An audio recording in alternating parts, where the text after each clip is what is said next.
So, welcome to the what, why, who, where, when, and how of voiceover in video games. So let's start really simply. Who am I and why should you care what I have to say about any of these things? Come on. There we go. So, my name is Samuel Kernet. I'm an actor and voice actor. I've been acting pretty much all my life since I was about 5 years old. I began voiceover in about 2013. That was when I booked my first voiceover job. I started training in voiceover in 2014, and I've booked a lot more since then. What have I done? Well, I've done video games, I've done commercials. You may, if you've heard any commercials for Vermont Comedy Club on 99.9, those are all me. I've done industrial videos, I've done web explainers, I've done audiobooks, I've done actually live voiceover stage performances when I lived in New York. Sort of all over the place. So let's jump into it. What? So what is voice acting? Well, it's acting with your voice. It's kind of simple when you get to it. There is actually way more to it than that. It's not quite that simplistic, but when you get down to it, it's doing everything that a live actor does, just with only your voice. You don't have any of the physicality that a live actor has to work with. You don't have any of the emotions that they can use on their face, the things they can do with their body. None of that exists for you. You're doing everything just with this part right here. It is not just talking into a microphone for money. A lot of people think it's just, oh, you walk up to a microphone and then someone hands you a bag with a dollar sign on it. I wish that was what happened. It would be a lot easier. But no, it is not. There's actually a lot of work that goes into it. It's a lot of fun, but it is a lot of work. The other thing is it appears in a lot more places than you think. People, when you think about voice acting, you think, like, oh, it's video games and it's animation. That's true. It's also a lot more than that. There are commercials for both radio and TV. There are web commercials. Something you may not realize, phone systems. Anytime you've ever called anywhere that has an automated phone system, some voice actor recorded all of that stuff. Anything that has an automated menu, MP3 players that talk to you, someone records that stuff. If you think about Siri and Cortana and Google Now, those are voice actors who recorded all of the things that those things say, whether they make sense or not. But it's all of those things and much, much, much more. Voice acting appears everywhere. So that's what it is. Why? So why should I consider voice acting for my game? Well, voice acting gives you a lot of immersion. You want people to be interested in what you're presenting to them. And when you have dialogue, there are two options. Dialogue can be read or heard. That's pretty much it. That's the way that human beings take in that kind of stuff. The outlier of that would, of course, be for the blind who can do it by feel, but still, that is a form of reading. But here's the thing about text. Text takes you out of the moment. It's really hard to pay attention to what you're reading and pay attention to what's going on. And what that breaks down to very simply is if your player is reading, they aren't playing. They're reading, which is good. They're getting the information they need, but maybe there's more than one thing you want them to be doing at that moment. And they can't if they're focused on the words that are there. So that all being said, think about some games and some characters voice acting that really stands out to you. Just shout a couple out. What do you think is a really great example of voice acting in a video game? Was it Bastion? Portal. Yeah, Portal. Liam Neeson, Fallout 3. Okay. I was going to say Half-Life 2. Oh, yeah. You're talking about Gordon Freeman in Half-Life? Those are all fantastic examples. Two of them are ones that I'm going to talk about too, because I think they're also fantastic examples. Portal, specifically GLaDOS. Portal is a very fun game. It's a great puzzle game, right? How great would it be without having GLaDOS there? I don't really think it would be as good. It would still be fun. The puzzles are still inventive, and there's a lot of things that make you think about it. But what really keeps you going is GLaDOS constantly making fun of you throughout the entire game. It's the thing that furthers all of the action, and it gives you a reason to do what you're doing. It also really sets the tone for the game. If it was just a puzzle game, would you get that whole feeling of the futility of machine testing man in a way that man tested machine before. It's the ultimate machine's revenge. Also, it's really funny. And it wouldn't be as funny if you were just reading it. A lot of what makes those lines hit is how they're delivered in that sort of playful, monotone voice. So that's a great example. Another one is Bastion. If you've never played it, you really should. Logan Cunningham is the voice of the narrator and several characters in the game, and so much atmosphere just comes from him talking at all. He sounds amazing, and it really nails this feeling of sort of loss and loneliness, but still having the hope that the game has all throughout up until it builds to the final action. Orally, it's a fantastic game all around. Darren Korb is the music supervisor for Supergiant Games, who made Bastion, and his music is amazing. If you've never heard the soundtrack, it's really worth listening to. It's all orchestral, and it's actually great music to just do work to. But even with just the music, if you hadn't had the voice, it would not have been the same experience. And another one is the Uncharted series, specifically Nathan Drake. Why? Because it's Nathan Drake. He's so much fun. He's a lovable scumbag, and he's great. And it's largely because of Nolan North. Think about playing this game. Think about what it would be like if you had to read all of the things he was saying and you couldn't actually hear them. It would pretty much ruin the experience for you. So much of this game is built on these huge cinematic set pieces, and every single one of those would have been halted, and it would have been stopping and starting if you have to read what they're saying and then watch what they're doing and then read what they're saying and watch what they're doing. It's so much back and forth. It doesn't flow nearly as well. And it wouldn't be like a movie, which is what these games want to give you. Side note for this, just because it's a fun story, a lot of the best lines in these games were actually improvised by Nolan North. My favorite story about it is that he was asked to just improv a bunch of lines for like what Nathan says when he wins a fight, specifically hand-to-hand combat. And he had been playing with his son, who was like 7 or 8 years old at the time, the day before, and they were playing with action figures, and one of the action figures knocked out the other action figure, and his son stood up and said, "Yeah, kitty got wet." Which made no sense to Nolan North. They don't have a cat. And he had no idea why this happened, but when he was asked to improv lines, one of the things he said was, it was a punch noise and then, "Yeah, kitty got wet," and it's in the final game. It's hilarious. But that's something that the writers didn't think of, and it never would have been there if they hadn't gone with the voice acting that they did. So, what do these games provide you with? All three of them give you something that text alone just can't. I've already talked about the atmosphere and what they do for that. They really garner a lot of investment from your players. They care a lot more about the characters because they can hear them. They can experience them like we experience other people, and that makes us be invested in them. It also just adds a general layer of production value.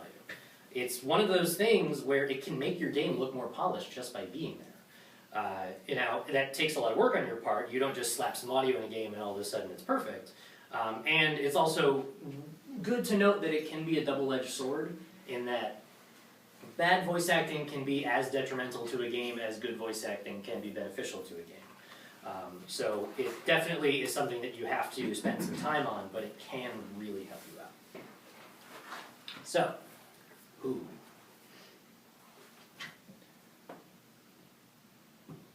Who are these mythical creatures called voice actors? And that should say actors on the end. I don't know why it got cut off.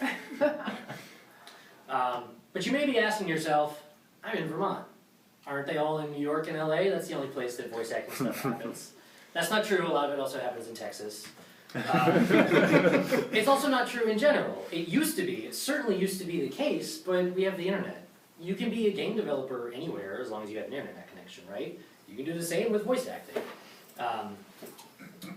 It's one of those things where the first project that I worked on when I started back in 2013, I was living in New York City. I was recording with actors in Atlanta, and San Diego, and Vancouver, and Louisiana, and then the whole project was being mixed by someone who lived in I want to say Mississippi at the time, I don't remember. But regardless, we were all over the place and we were still able to work together. We recorded over Skype.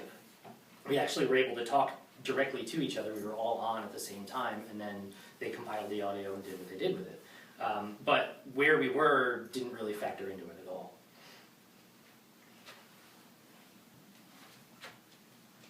So they are everywhere. How do I find some? You know, I'm an enterprising game developer. I want one in my game. What do I do? Well, there really isn't one way to do it. There are many, many methods you can use, and they differ based on cost and time and a number of other factors. So you can go with a casting professional. That's essentially, if you've ever heard someone talk about a casting director, that's what that is. That's someone that you pay to do it for you, essentially. You go to them and you say, hey, I'm making a video game. This is what the game is, these are all the characters, this is what I'm offering, here's a bunch of money, go and find me people. And that's what they do. They go out, they get all the auditions in, they curate them, they listen to everything, they weed out the ones that aren't good, and then they present you with something for you to decide on. It's great if you have the budget for it. You have to have a budget for it. That's really what it boils down to. Now you can also go with the professional casting website. Website like Backstage.com, Actors Access, Voice123, there are a number of them out there. This makes you the casting director, essentially. You pay some amount of money to post your auditions, you post the auditions themselves, and then all of the actors who want to audition for it, they all come to you, and then you do whatever it is you want to do with them. Oftentimes on these sites, you can also actually look through the list of actors and proposition someone yourself. Whether or not they choose to go with it is up to you. Something to note about these sites is that while they tout themselves as professional casting sites, and you can find a lot of professional people on them, the only barrier for entry in most of these is whether or not members can pay for it. So it does not guarantee that the quality of what everybody offers is on par. It just means that they had $400 to pay for that year's membership. You can find and will find a lot of very quality stuff on them. Just be wary and be aware that not everything is going to be up to the same standard. Now there are also a lot of amateur casting sites out there. Sites like Behind the Voice Actor, the Voice Actors Alliance, or Casting Call Club. And these are places where you'll find a lot of free projects posted. There's little to no cost involved in posting on these websites. You'll find a lot of people who are posting because they're doing machinima, or they're doing some YouTube video, or they're doing a fan dub. A lot of little free projects like that. The quality is kind of what you'd expect. It's a lot of people with varying degrees of setup. Maybe they have a real microphone, maybe they're using a headset microphone, maybe they're using their laptop microphone. If you don't know why that's a bad thing, trust me, it's not a good thing for someone to do that. But if your budget is next to nothing or actually nothing, and you want voice acting in your game, these are places you can go to find that. Other options, if you have any kind of social media following, you can put out a call on social media. You can tweet about it, you can do something on LinkedIn, Instagram, Facebook. You can even advertise if you have a Kickstarter for your game, you can advertise directly through that and say, hey, we're looking for voice actors, contact us here. You'd be surprised what you can find just through that kind of network. Another option is you can post on places like Craigslist and Reddit, any aggregation site like that. I've actually booked several jobs through Reddit alone. A couple of subreddits, if you're a Redditor, R Voice Acting, R Voice Work, and R Record This are great places to find people, once again, of varying levels of quality and experience.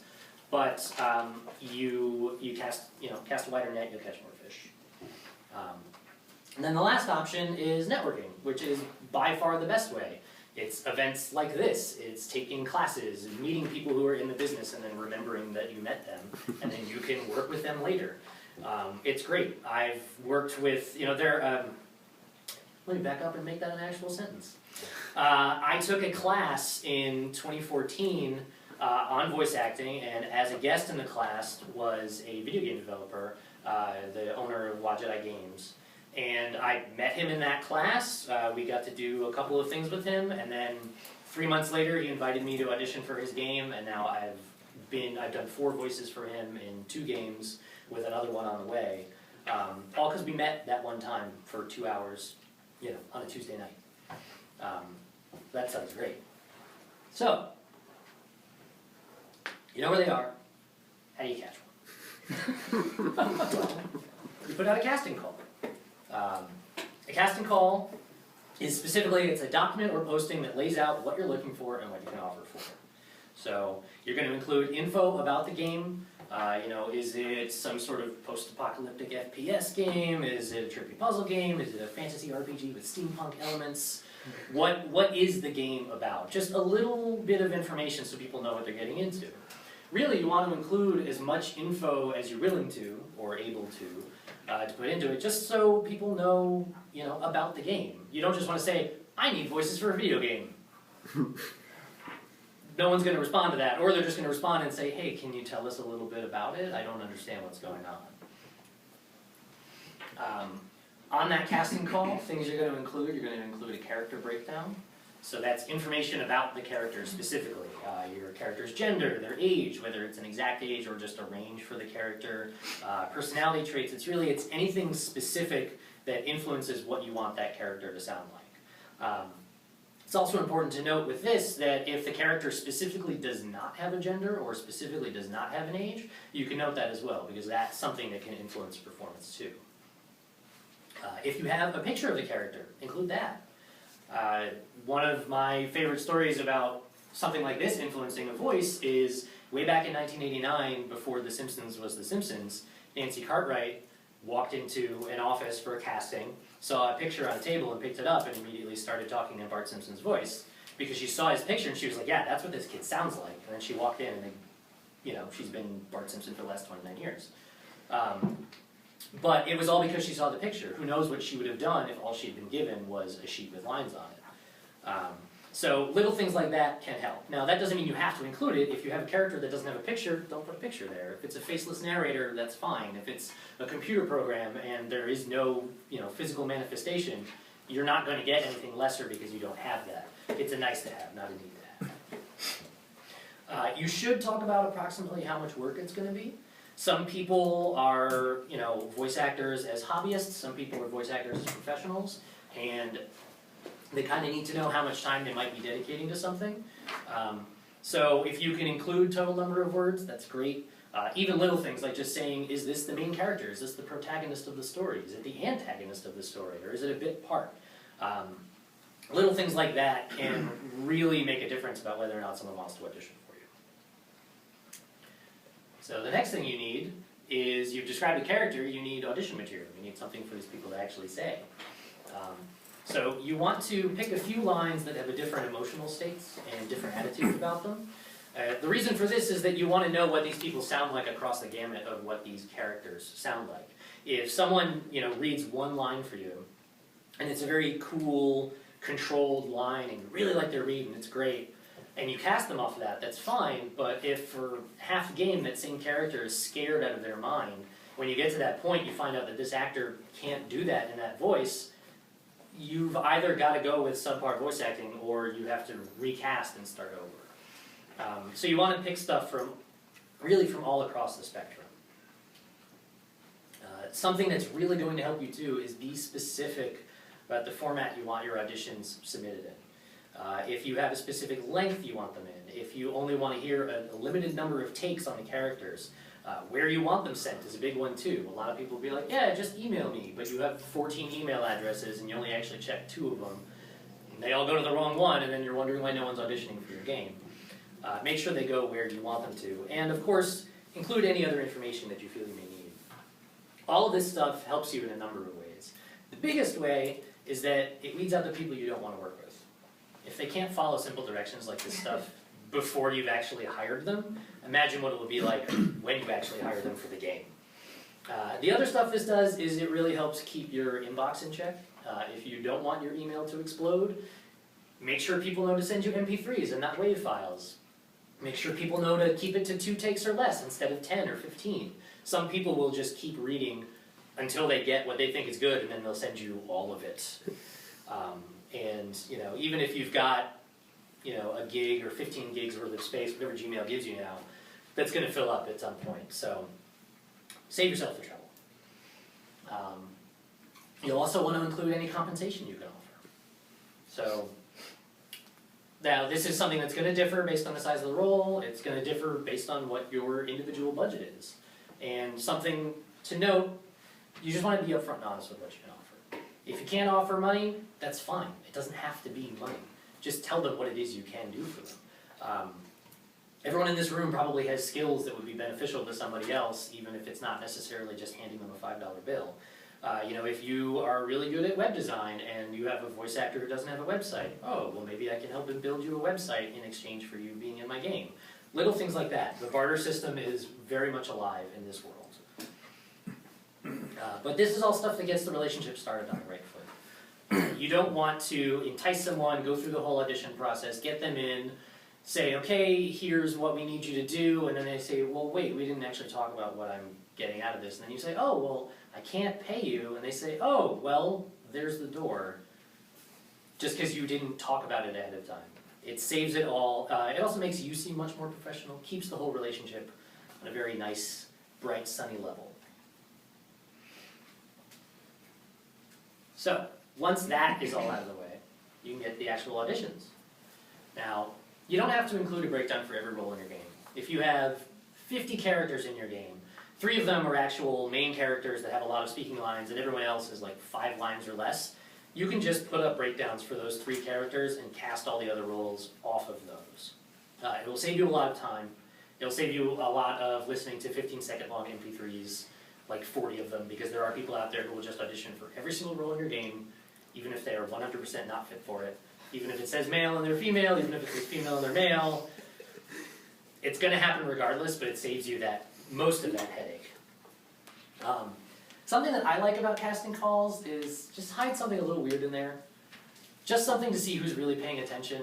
One of my favorites was I saw a casting call once where someone, they had all the business-like information, and then at the end when they asked for the submissions, they said, and by the way, please include in your email what your spirit animal is. What? They said include in the email what your spirit animal is. And it's just one of those little things that, you reply to that, you send them everything they want, and then you say, oh, and my spirit animal is an otter, or whatever it is. They know that you're paying attention, that you really read everything. And it's a little fun thing. Also, put an end date on it. Some people need a deadline to actually be able to get anything done. If you don't say, hey, we need these by X, some people may never get them to you. Also, if you say, hey, we need these by X, some people may come across the posting 10 months after it's been put up and still say, oh, well, maybe they're still looking for people, I'll submit. You're already well past that point of the game. And once again, it's just clogging up your email inbox. So, what do you do with your auditions when you get them? You listen to them. That's pretty much how it goes. You choose who you feel best fits each role, and you extend an offer to them for whatever it is that the agreed upon terms are. If they accept, you're in business. Then you can actually start using them in your game. If they don't accept, which they may not, it depends, everyone is different, you can try and negotiate with them, or you can move on to whoever your number 2 choice was. Good question. Yes. So just before you talked about compensation, and so you come to this point and you make an offer, they're rejecting the offer because they're no longer interested, or? It could be that they're no longer interested, they may have something else going on. It could also be something as simple as they had auditioned for one role, which you felt that they were not right for, you felt they were right for a different role. Okay. When you offered it to them, they say, no, I don't really want to do that one. Okay. So little things like that can happen. So if you do decide to move on, go with your number 2 choice, very important, should be common sense. Don't tell them. That's not information anybody but you needs to know. But it needs to be said just to make sure. So, that's information about a casting call. Let's look at an actual casting call. When I say an actual casting call, I mean a casting call that I made up earlier today. fake game, it's not real, it's a fake game called Safari Fight. But this is what a casting call would look like. So, it says, hello, I am making an iOS fighting game called Safari Fight and I'm in need of some voice acting to bring the characters to life. This is a 2-button fighting game featuring safari animals. The art style is very cartoony, and I'd like the voices to match that. Each character has about 25 lines and then a whole lot of fight noises / growls. It's a passion project, so I can't pay much. I'm offering $25 per character and credit in the final game. To submit, Please send a separate MP3 with no more than 2 takes for each character you are auditioning for. The file format should be character name hyphen your name.mp3. So, if I was auditioning for Walter Buffalo, my file would look like this: Walter Buffalo hyphen Samuel Gurnett.mp3. Send your files and links to any reels or resume that you have to casting@safarifight.com by February 29th, 2016. Also, including the email your favorite ice cream flavor. Have fun with it, go wild. Now, here we have one of the characters in my upcoming game, Safari Fight. Attack Giraffe. Attack Giraffe has been training for this for a long time, and he's going to take down the competition. He's a smooth talker who's gone over the edge. Think Billy D. Williams Colt 45 ads, but filled with rage. Think Neil deGrasse Tyson and someone badmouthed astrophysics. And then below that, we have lines for whoever's auditioning for Attack Giraffe to say. And they're all from different points in the game.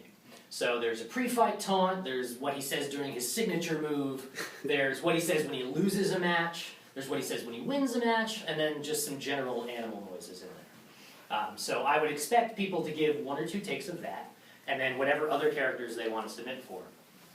Any questions on this? Can you do voice acting for Attack Giraffe? I can. Do you want me to actually do it now? You have lines. I can barely even see you from up here. Next snap attack! I'm still better looking. Who's king of the jungle now?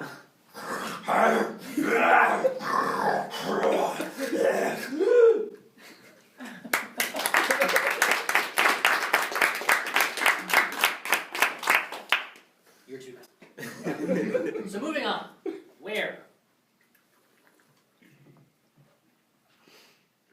Where do they record? So you've got your actors at this point, and now you have to figure out where the magic is actually going to happen. And really when it comes down to it, there's 2 options. You can work with a home studio, or you can work in a professional studio. And there are pros and cons to going with each approach. So, you can work in a professional studio. Professional studios are very nice. I've worked in several. The pros of a professional studio: you have consistent sound. What that means is all your actors are recording on the same mic, in the same room, with all the same acoustics, so the tone of everything they're saying is the same. There's no weird background crackle coming from this one person that's not coming from this one person. It is a controlled environment. You have control over everything. And that doesn't just mean the equipment that's in front of you. It also means things like you're not going to hear an ice cream truck that's outside. You're not going to hear someone's super loud neighbors yelling and having a fight in next door. You're not going to hear car horns going off randomly or a plane flying overhead. These places are designed to block all of that stuff out. You're also going to guarantee that you're getting quality equipment. These places do this stuff professionally. They're not working with the headset mic. They're working with like a Neumann, T87 or something very, very impressive. So you can guarantee that you're getting what you're paying for. That being said, scheduling for these can be difficult at best. You have to work with when the studio is available. You have to work with when your actors are available. You have to work with when you're available. And you may or may not have to work with when an engineer is available to actually do the recording for you if it's something that you don't know how to do. So it's kind of Jenga to get all of that stuff where it needs to be and working appropriately. Proximity is also an issue. If you work with a professional studio, people need to be able to get into the studio to record, which means they need to be close enough to do it. Or if you still want to try and work sort of asynchronously, you have to find a studio that's near where that actor is for them to go to, for them to record in, which brings up another issue, which is money. You have to pay. There's very few professional studios out there who just have sort of a goodwill system and let you come in and just record because you want to. You have to pay for their time. So there's generally a renting fee for the studio itself, and then if you don't have an engineer and you want to use one that works there, you have to pay them as well. So those are all things to take into consideration. If you're going to go with an actor's home studio, there are several pros to doing that. First of which is it's really cheap. It doesn't cost you anything, in fact, because the actor already has all that stuff, presumably. it's really easy to schedule it because all it takes is a Skype phone call, or maybe not even that. Maybe you're just sending the actor lines and saying, hey, record this and then send it back to me and I'll let you know if I like it. So it's very, very time effective. The cons of working in a home studio is that you have no control over anything that's going on. So you don't know if they live on the flight path of a national air base. You don't know if they live in a parking garage. There are a lot of things, the neighbors fighting next door, the ice cream truck driving by outside, that's all stuff that could affect it, and there's no way you can do anything about it except waiting for it to stop. You're also going to most likely have some quality differences between your actors. Everyone's on different equipment. It's all going to sound a little bit different. Sometimes it may sound wildly different. So you may have a lot of work ahead of you in terms of mastering that audio and making it all sound like it's happening in the same place. You also oftentimes have to rely on self-direction. Self-direction is an actor having lines in front of them but not having anyone telling them what to do. So they are directing themselves. Some people are really good at it. Other people aren't. And you kind of have to hope, if that's the direction you're going, that people will be good at it. If not, it's going to involve a lot of back and forth. They're going to send you lines, and you're going to say, I don't really like this, can you do, more of this one thing? And then they send it back to you, and you're like, it's still not really getting it, can you do more of this one thing? And back and forth, and back and forth. And that just takes time, a lot of time. So, question? Mm-hmm. So that scenario, it's always, the person hiring saying I like or don't like. Mm-hmm. The one time I've dealt with voice actors, it wasn't game related, but they would constantly suggest script changes because the flow of words were different and stuff. Mm-hmm. They can make it better. In this work for hire kind of model, do you see that? Do you do that a lot with people casting you, or do you just take it and do the best you can with what you're given? It depends. That has a lot to do with the specific relationship with whoever it is that's hired me for that. Sometimes I do and sometimes I don't. Some people are very strict about sticking to the script. They have a lot of reasons behind it. Sometimes people aren't and don't care as much. I'm working with a company in Sweden right now doing a web video for them. I'm narrating it. And English isn't their first language. They speak English perfectly fine, but when it's written, sometimes it's a little bit stilted. So I'll suggest, hey, this sounds better, and they have no problem with that. There are other people I've worked with in the past that I maybe wouldn't have done that with, but that's very much a case by case. Right. So that's kind of the ground rules when you start that relationship. As someone who probably isn't, having the best grammar or whatever, you'd want to present that and say, hey, if it's not working, let's talk about it. Absolutely. And we'll actually talk about that a little bit more later. But that is an excellent question. So, we've talked about where, let's talk about when. When in my game development should I do it? You can cast very early on in development. Really, as soon as you know who your characters are and how many there are, you can start casting for them. Before you start recording, you will want a fairly final version of the script, because every time you revise it and change lines, actors have to go record again, which means that it's either going to take more time, or it may actually start to cost you more money, as they may say, well, you're asking me to record a lot more, almost equal to what I did last time, pay me for my time. So the more close to finished it can be when you start, the better. As far as adding the audio into your game, you can do that pretty much anytime you want to, so long as the game is at a place where it can take it. It can actually influence the animation a lot in terms of matching up, the flapping of the mouth to what the characters are saying.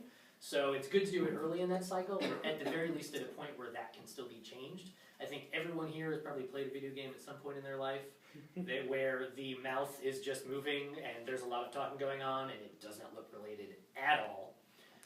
And yeah, it's very odd. It looks weird. It's off.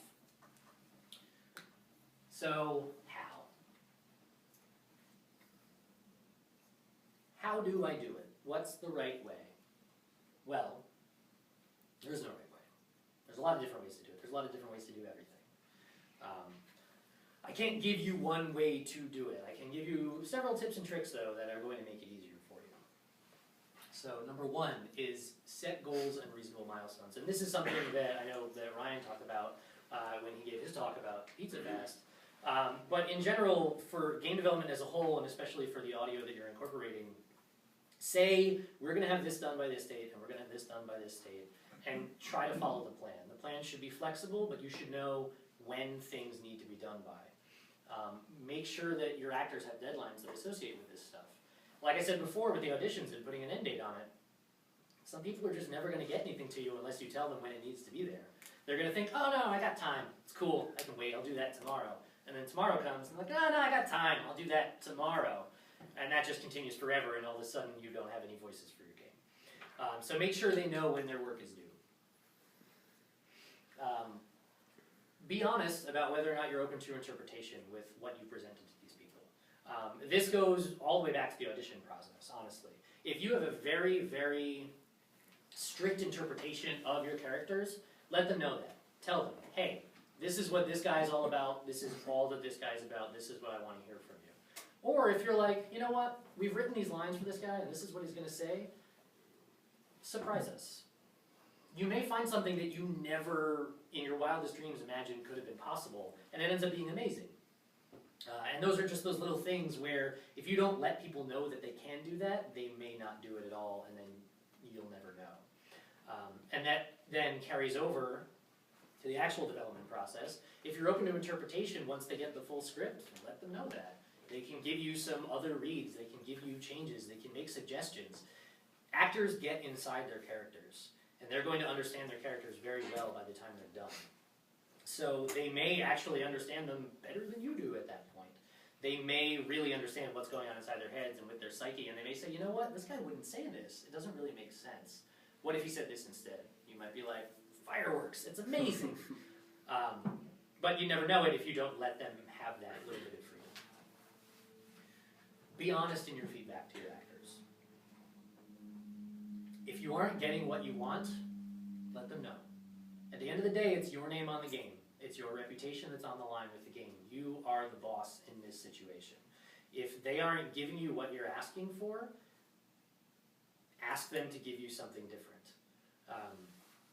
If you are not comfortable directing an actor, you may want to work with a director for the actors. But if you feel up to the task of saying, you know what, I really want this line to sound more sad, little things like that, putting emotions into it, they want to make you happy. They're not just recording something and being like, yeah, take it, I said that that's what you want. They want to get hired again, and they're only going to do that if you like what they did. Now, when you're casting, ask for reels and resumes.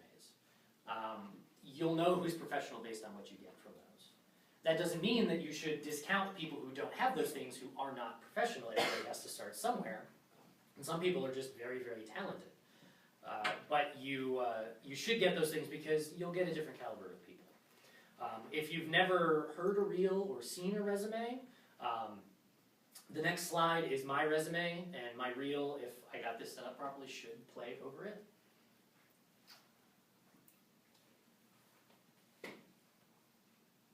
I'll rescue you so hard you'll wish you got kidnapped all over again! There's no escape for you now, though I love it when they try. I got injured, I took too many antibiotics, and I had to get...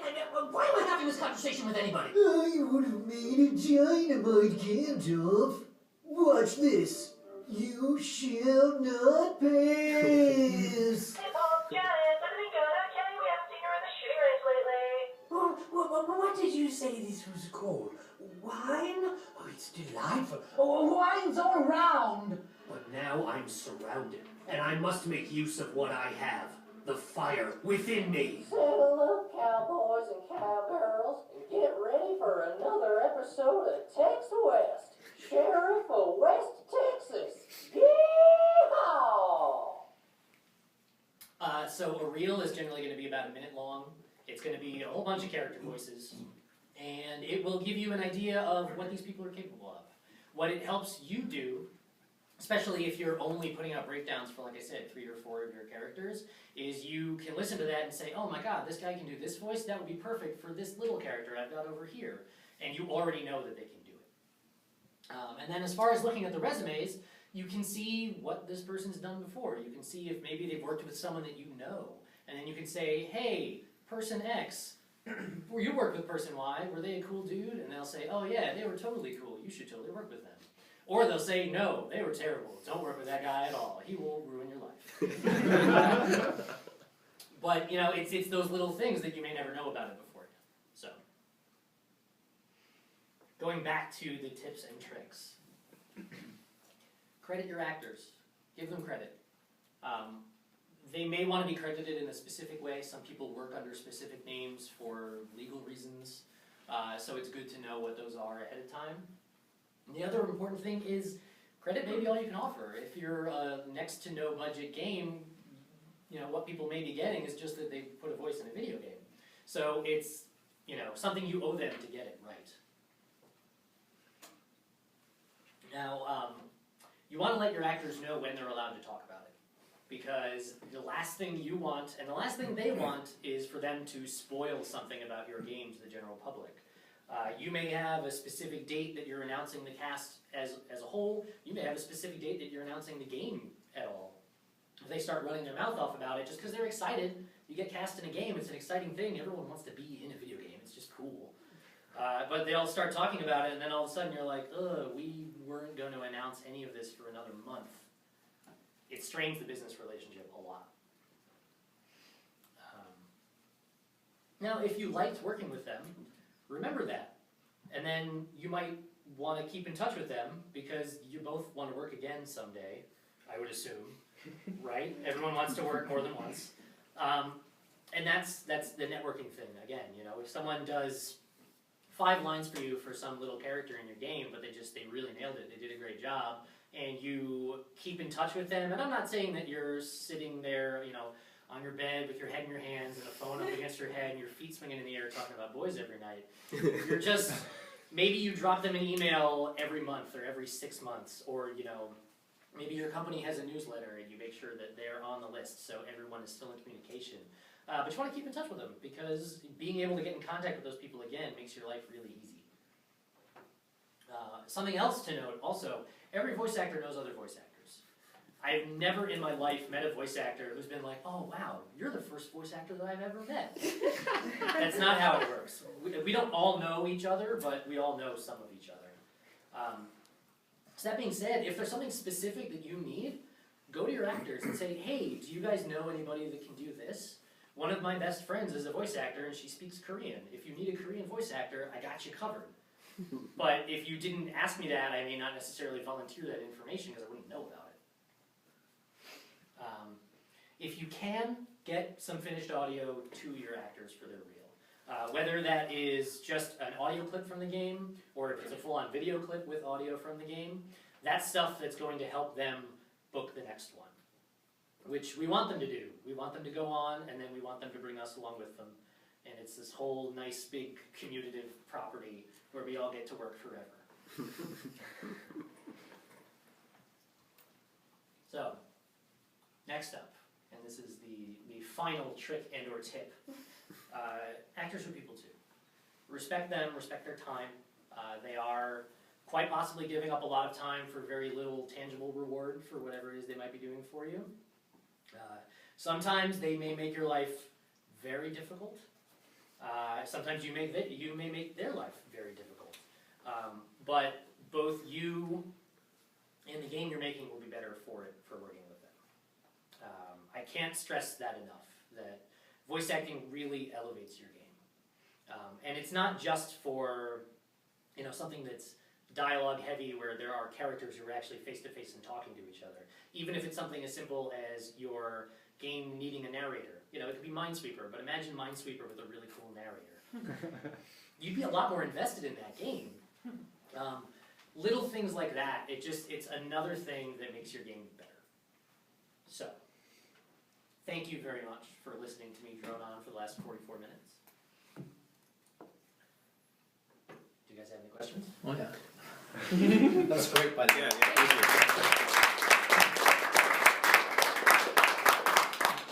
Thanks for presenting it in such an organized way.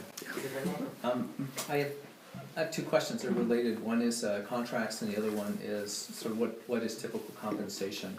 You know, do people charge by the hour? Do they charge by the word? How does that work? And then what kind of contract? We have specific contracts that we have people work with us sign for intellectual property. And how open are voice actors to that, or do they want to have their own contracts? So I'll talk about contracts and then I'll talk about compensation. Voice actors are very open to contracts. Contracts tend to protect the actor as much as they do the company. So those are great. They may take it and read it and say, hey, I'm fine with everything that's in here, can we just add this one little clause that protects me in the event of anything happening as well? And if you guys are cool with that, then everybody signs and you're all happy. I've never met another voice actor who said, oh no, they wanted me to sign a contract. Screw that noise. It's something that just makes it better for everybody that's involved. So they're very amenable to that. As far as compensation goes, there are many schools of thought. Some people will charge, not necessarily by the word, but they'll have a range of words where they say, this is what I charge for anything between 100 and 185 words, or this is what I'll charge for up to an hour's worth of dialogue. And that can happen sometimes. More often than not, with what I've seen as far as video game stuff goes, it's more general that the company making the game will say, this is what we're offering for this part, and then someone will decide based on that whether or not it's something they want to audition for. As far as average compensation, it swings really all across the spectrum. Some people get paid a lot. People like Troy Baker, who's voicing characters for Far Cry and so many other things. He's in the next Uncharted game, The Last of Us. He gets paid a lot for the video game voices that he does because he's a big high muckety muck in the market. Someone like me doesn't get paid nearly as much as he does, which is fine. It'll happen someday. But I'm very happy to negotiate with people, and if it's a project that I care about being a part of, I'll make concessions if it's something that I really believe in. Before I left New York, I auditioned for something. It was a student film, and the only reason I auditioned for it was because it sounded like it was so much fun. It was a story about a group of supervillains having a meeting about how they were going to take over the world. And the reason that I decided to do it, because it paid nothing, and it was 3 days of my time, was because I always wanted to be a supervillain. It's just an awesome thing to be able to do, and the amount of commitment involved wasn't so high that getting paid nothing for it was a big problem for me. So I was happy to do that one. And there are, little things like that. If you're doing a game and you have one line of dialogue that needs to be read for it, it's perfectly reasonable to proposition an actor and say like, hey, we've got this one line of dialogue that we need read. We can credit you in the final game, but we really can't afford to pay someone to read 7 words. Are you interested? No, they'll be honest. They'll say yes or no. Honestly, most people for that little amount, that's going to take 15 minutes. If they had 15 minutes in their day, they might do it. So it can be anywhere from free to infinity. It's really just a matter of figuring out what you can afford. I've got a question about I think it's really cool that some people are willing to be like, oh, this is a passion project. This is something I want to be a part of. Maybe we can do some other kind of trade or barter or something like that. One of the things I see a lot of on game dev classifieds or something is revenue sharing. People will say, I have a project, I have no money, let's all get together and then we'll all try to make this ship float. And I just wonder when I see those, I'm like, this is never gonna work. You're never gonna finish a game this way. You're never going to get anywhere with this. And I just wonder supposing you do have a passion project and but it's one of these unicorns that goes off to become success, revenue wise. I would think that as a voice actor, you would want to have a cut of that, even though if you didn't get paid while you were during the development. So I'm curious about if revenue share is respected, if it's revenue share it's somewhat unconventional in terms of the voice acting world, but it's not unheard of, and it's something that that I'm sure most people would probably be okay with. Once again, depending on how much work they have to do for when they're not getting paid for it, and then in the hopes of it becoming wildly popular. Even it becoming wildly popular is good for the voice actor because then tons of people are playing the game and hearing their voice. And it's one of those things that if they put that on their resume and then people are like, oh, this guy was in this game was awesome. You know, it was like a fly-by-night success and everyone was going crazy for it. That's good, it's like karmically good for them almost. So they'll be happy with that. If you, as the, you know, benevolent master of your own fate, want to say, this game that I made that I didn't expect anything to happen with is suddenly incredibly successful and popular, I want to compensate all the people that had a hand in making it, no one's going to say no. No one's going to be like, no thanks, I've got enough money. So, you know, that's up to you. A lot of that's going to be dictated by the relationship that you foster with the actors. But I don't think it's necessarily something that would be expected. They wouldn't be like, hey, not them knocking at your door and be like, hey, where's my cut? So just follow up on that though. So typical Hollywood, you know, the actors unions or whatever they are, you know, typically their performance is essentially, you know, there's royalties that follow, right, from the copyright holder. What I'm hearing you say though is pretty much all of this is work for hire. You have no copyright of your performance. You're signing that over in the contract to the developer, or do you have situations where you're actually the copyright holder and you're going to get royalties if they sell 100,000 copies, you get a penny a game, you know, a penny a copy or something? I mean, that depends on the contract. Okay. Yeah. But is it commonplace though that in most of your work you've signed over? For a lot of it, yes. While I've done my fair share of video game stuff, the majority of the stuff that I've done has been like commercial or narration, and a lot of that is, you know, you're not getting paid necessarily every time somebody views it because it's being viewed online, and you know, who knows how many times they're actually watching it or how long they're watching it for. Sure. So there's a lot of information that you just don't know. So you get paid a lot of times lump sum for many of those things. And in video game stuff, depending on the developer, depending on the size of the developer and the budget for that specific game, if they have more than one game they're working on, there are so many factors that go into it that change all of that stuff. But it's one of those things where if you hammer it out in the contract beforehand and you say, okay, you know, if this game is successful, then I'm going to get, you know, 0.0002% of sales for the next however many years, then that's what you're getting.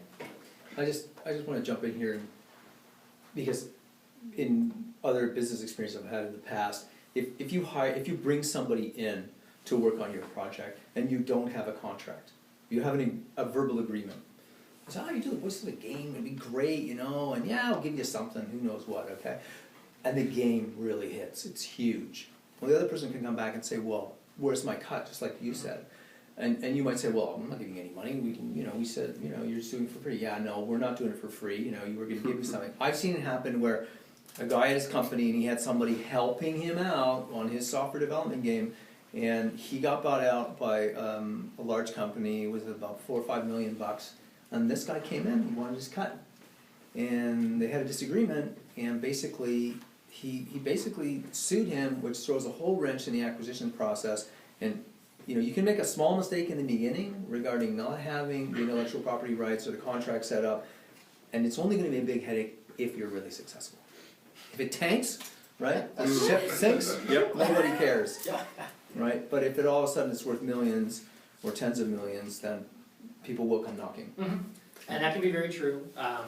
Email is your friend. If you put out your casting call and it says this is what we're offering for this role, and someone replies and they say, hey, here's my audition, you email them back and say, hey, great news, we've decided to offer you the role. Once again, this is what we're offering for it. They email you back and they say, yes, I agree to these terms. That is something that can actually be held up in a court of law. That's an agreement that you guys made. It's all time-stamped, it's dated. It's not necessarily pretty and legalese and all that stuff, but it's little things like that that can protect you in that event. I mean, generally in business, don't ever have a verbal agreement. That's only going to, that's just the next nail in your coffin. Write stuff down. Make them write stuff down. Both of you write things down. Save it in the cloud so it doesn't go away when you I'm not a lawyer, but I've known in the past, if it's free, okay, it's very difficult to put a contract on free because there's no consideration. Oh, yeah. Right, so even if you want to pay him $20 or whatever, there needs to be some kind of exchange going on, otherwise you're in uncharted waters, I guess. Work for hire, those are the key words, as long as you get That's those it, on the work paper. for hire, you're all exactly. Then it's clear. Yeah. Anything else? What does your home studio look like? You have one? I do have one. Was it the mattresses? No, That's really what I wanted to know. actually, I'll show you Where did that because picture come I made a video about my home studio. No, you VMcast, you go away. Oh yeah, you're on the wrong one. You're on this one. Well, I was on. It kicked me off VCET Comcast. Really? Apparently, I was on it before. There we go. There's Google.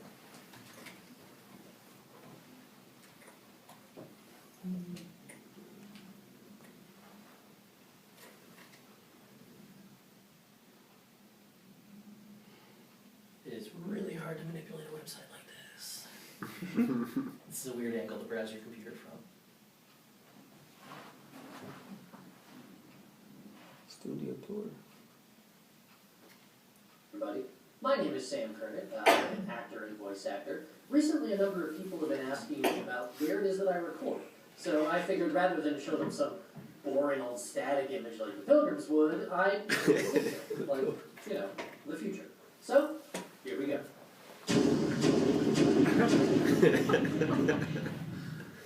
Behind me, you'll see my computer. I have a Mac. I use Adobe Audition CS6. That is my audio program of choice. I've also used Audacity, Twisted Wave, Reaper, Pro Tools, but Audition is the one that I've stuck with. I've yet to come across something that I wanted to do that I can't, so I figure, why change horses? But enough about this garbage. Let's go see where I record. This is where I record. This is a closet in my office that I rehabbed into my vocal booth. Fun fact, before it was a closet, it was a bathroom. Now, these panels that you see are made of packing foam that I liberated from a place I used to work. I took the foam and I glued it with these cardboard panels and put one on the door, one on the rear wall, and one overhead to dissipate reflections. Now, behind where I stand, you see a shoe rack. That's a shoe rack, no bones about it, a standard fabric shoe rack, filled with even more fabric that my wife has yet to sew anything with. Not exactly standard issue for this kind of thing, but it does the job, so I don't complain. Looking into my closet, we have the hardware.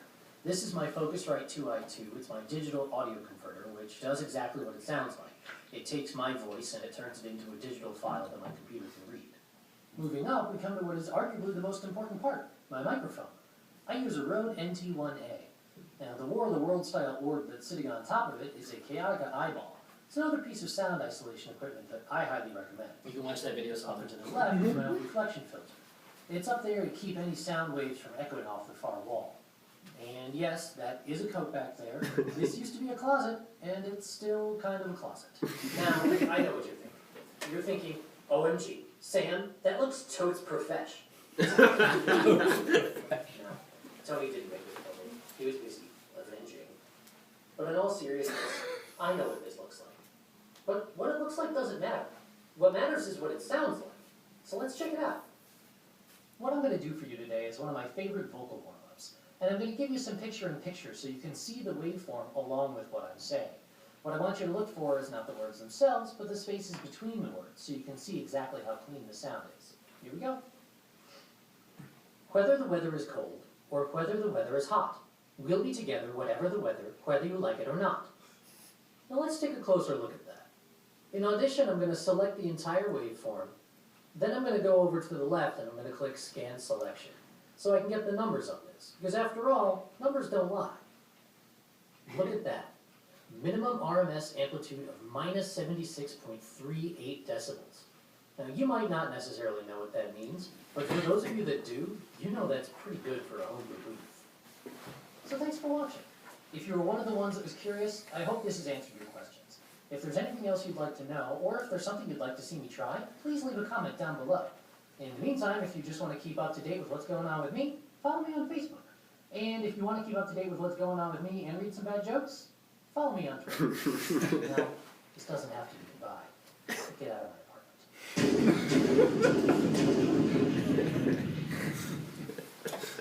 That's great. Nice. So I hope that answers that question. So you don't use a compressor or a preamp? You don't... I don't use a physical version of either of those You things. do it after? Yeah, I do it in After Effects. It's just easier that way. The closet is small. That's cool. And then just the last thing I'll leave you with, because networking, is all my contact information. So my website is www.samacts.com. You can reach me at samkernetacts@gmail.com. I'm local. Feel free to drop me a line. If you want me in your game, that's excellent. Even if you just have a question, I'm happy to answer questions. You won't learn how to do stuff until you ask somebody how to do it. Or you fumble your way through it, and then you come to me because you have bandages all over your fingers, and you're like, I tried so hard. But yeah, I'm happy to interact with you in whatever way you like. Cool. Great. Anyone else have any Thank you. questions? No, this was great. Thank you so much for giving us, this is perfect. Yeah. Really helpful. You're very welcome. It was fun. Most of you don't know me, obviously. My name is Dane Reinhardt. I'm a software engineer. I've worked since '95 with IBM, and now I work with GE Healthcare. I started a business called Wolf Games in 2012. I put 2 games out on Xbox Live at this point. One was named Harvester, the other is Slalom. If I can get this going here, I can show a couple of videos. I'm used to my regular mouse, so pardon me.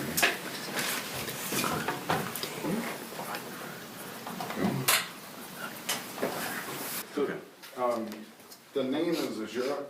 It's a fantasy world, working title, right? So, whoops, that went a lot faster than expected.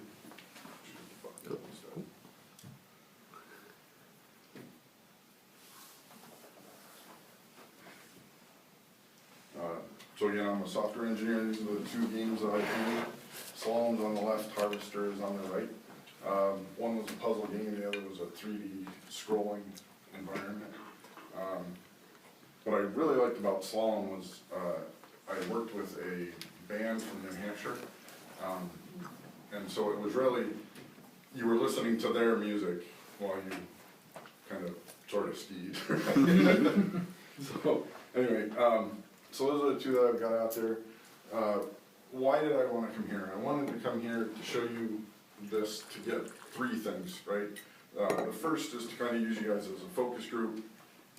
Does this game, anybody like this? Does it make any sense, right? The second piece is to get feedback on the pitch, on the game itself. And then the third is to start looking for voice actors, others who might want to contribute with this game. Again, I'm a software engineer, but I've never really, other than those 2 games, I've never worked as a programmer in the software industry. So what I really bring to the table is project management skills, right? I can get the game done, just if I write the code, it might not be the best. So I'm here. So what is Azura? Azura is a fantasy world. I'm trying to blend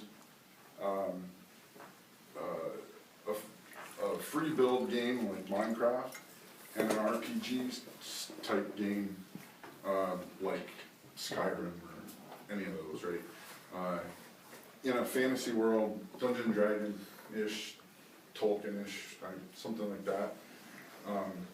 Again, it's a free build game with the adventure that goes along with an RPG. So it's a free build with game. That's kind of the way I think about it, right?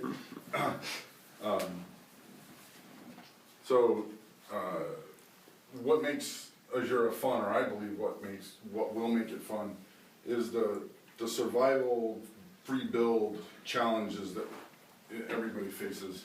But I personally, one of the things that draws me to those.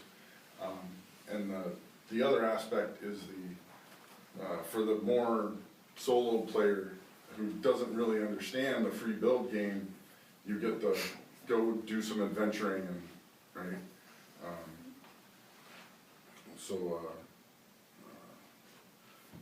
Some of the features, it's a 3D world.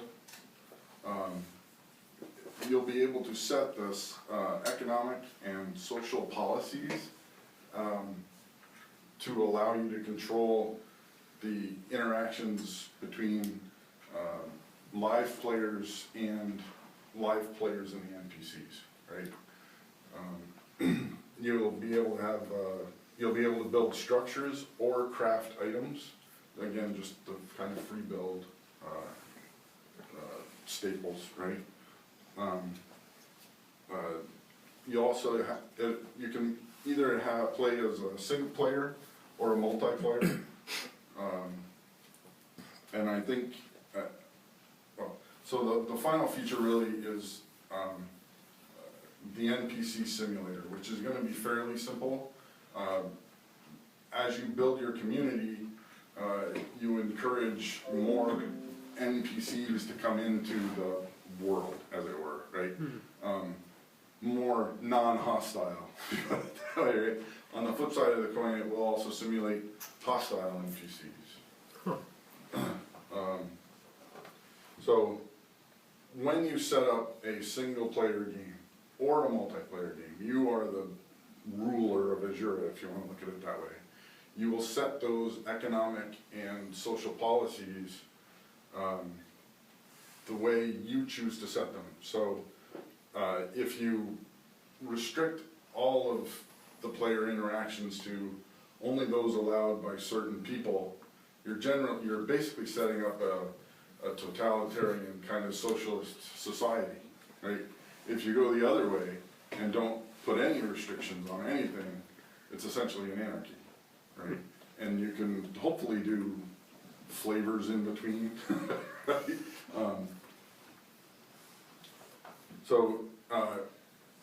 The last, you can also, instead of creating your own world, you can join someone else's.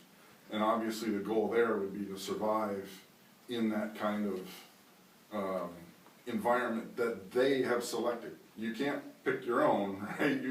You're stuck with whatever world they created. So, like I said, I'm trying to make this really quick because I know I'm kind of out of sync here, but any questions? So, from what I'm getting, is this kind of like a dwarf fortress game that you get to walk around and interact with your Sims, I guess, essentially?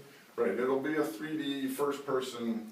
I guess we could think about whether it would be first person or 3D or third person camera, but it certainly is you in the world, not more like an RTS or something like that, right?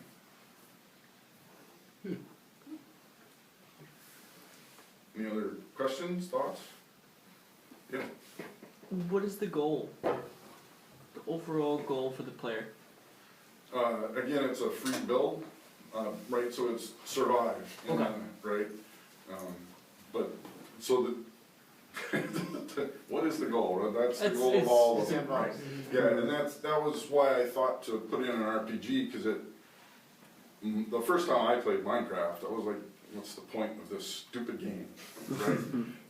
If I'd had a little bit of RPG to help me through, I think that would have helped me with the transition, and that's what brought this kind of game to mind.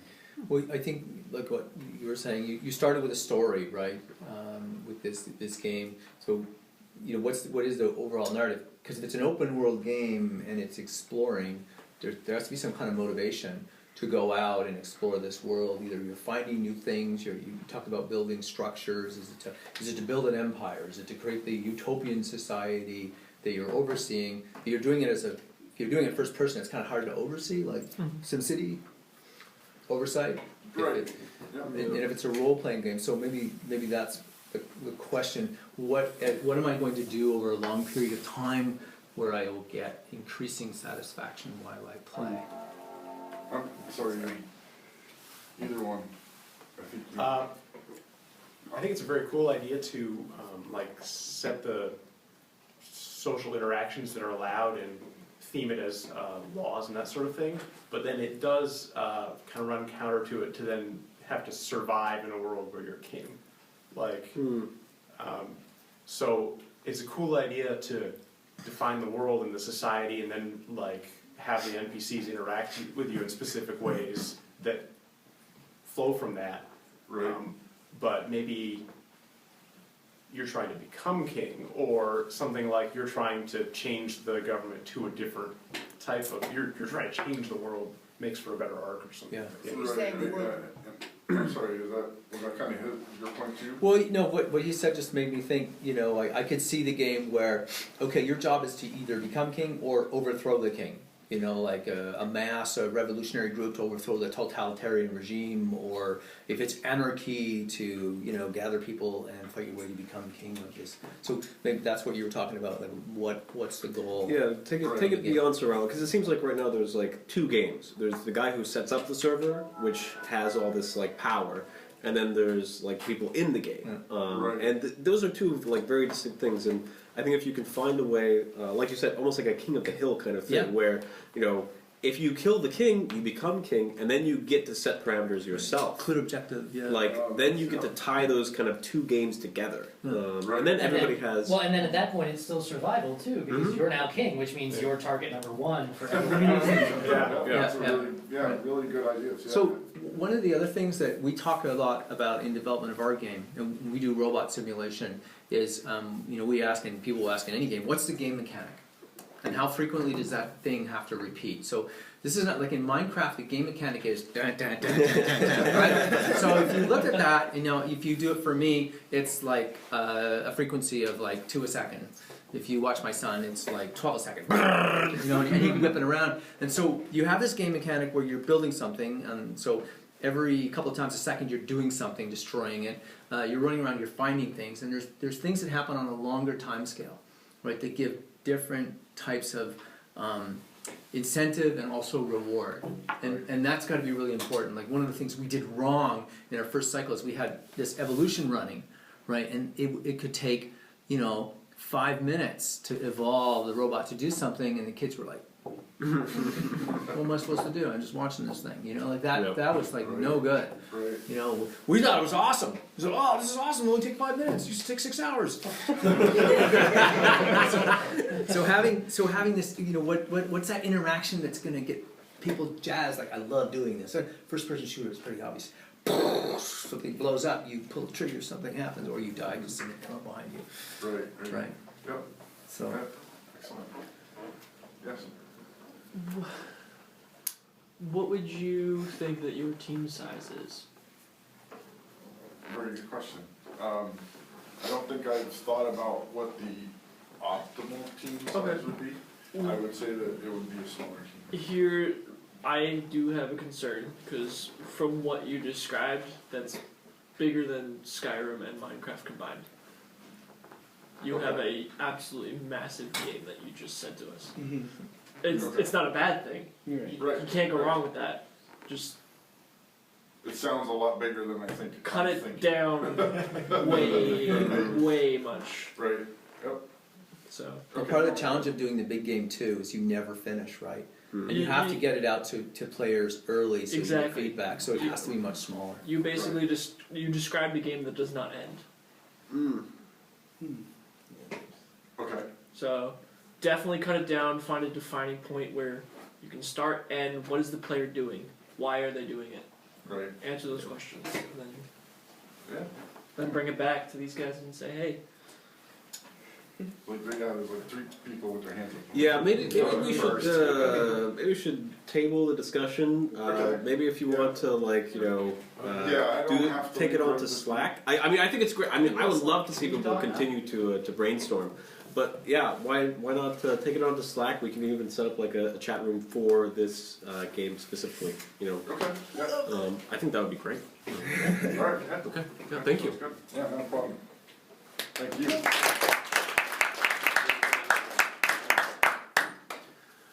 All right.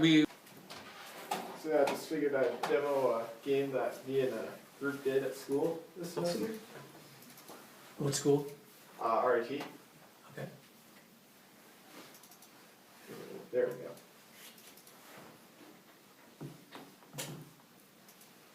If that works.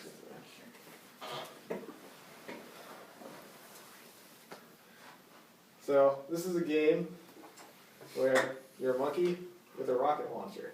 Not sure how easy it is to read on the phone. Already hooked. Yeah, first to look up, read the instructions. It's, if you can read them, very simple. You have right and left mouse clicks that shoot these little potion things.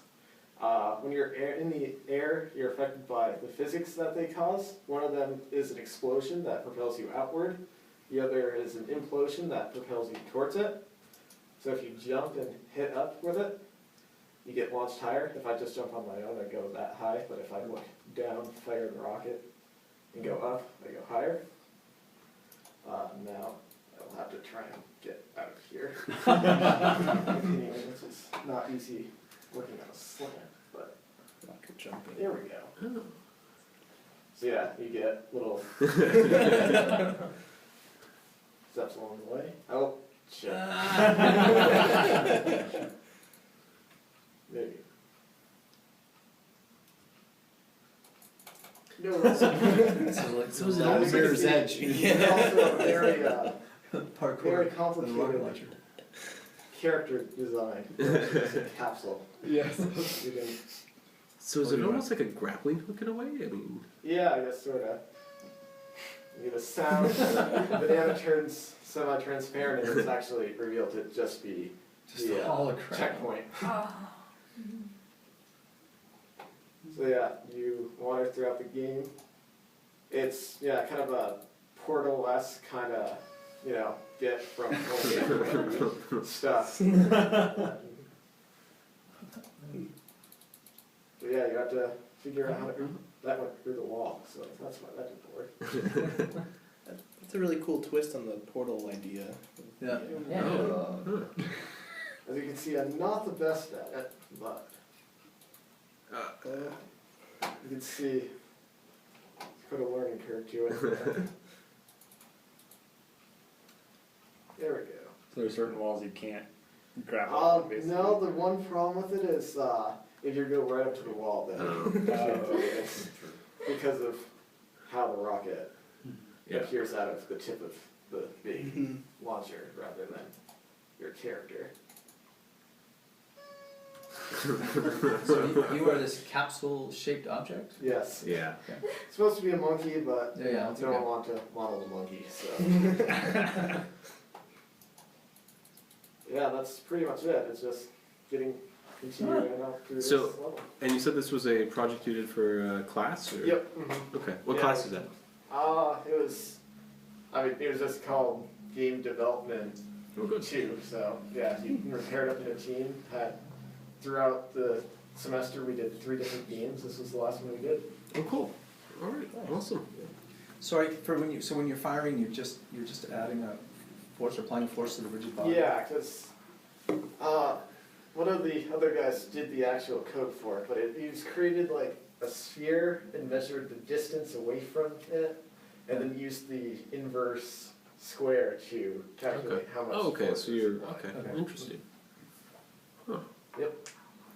Neat. Yeah, that falls off really fast then. Yeah. Inverse square. That's a really cool, like, easy to learn, impossible to master. Yep. Yeah. Yep. That's it.